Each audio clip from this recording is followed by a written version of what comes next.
Dans les laboratoires de recherche s'élabore déjà cette agriculture du futur. On y affûte de nouvelles solutions biotechnologiques qui demain permettront d'accroître les rendements tout en préservant la biodiversité.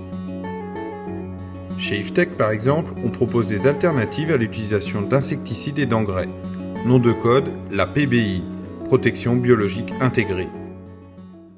Sur de nombreuses plantes, des insectes ravageurs nuisent au développement de ces plantes. Il y a des pucerons, il y a des thrips, il y a des acariens, des cochenilles. Et il existe dans la nature des solutions biologiques de régulation de ces ravageurs.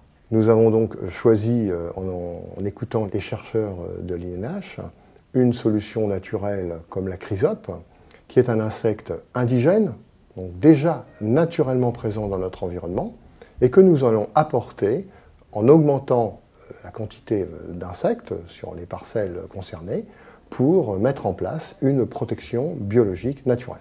Avec la PBI, on va changer un peu de modèle, on va privilégier le contrôle plutôt que l'éradication des ravageurs.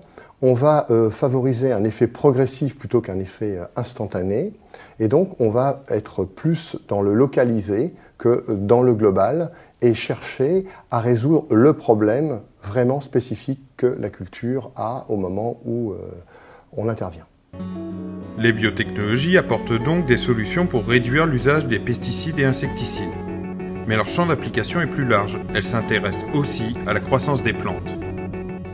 Depuis des centaines de millions d'années, les plantes se sont développées en symbiose avec des champignons du sol, qu'on appelle des mycorhizes.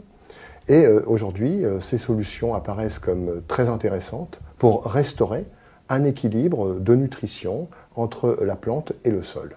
Nous avons mis dans deux pots une plante avec des mycorhizes et une plante sans mycorhizes. Le résultat, c'est que la plante mycorhizée s'est beaucoup mieux développée grâce à un système de mycélium qui s'est fixé sur les racines de la plante. Et ces exemples-là montrent des résultats assez intéressants ici sur un catalpa, mais beaucoup de plantes, 95% des plantes, sont concernées par le système de symbiose mycorhizienne. Le champignon va nourrir la plante et en échange, la plante va nourrir le champignon. Une fois la symbiose établie, c'est pour toute la vie de la plante, donc c'est vraiment dans le cadre d'un développement durable que ces solutions peuvent être mises en place.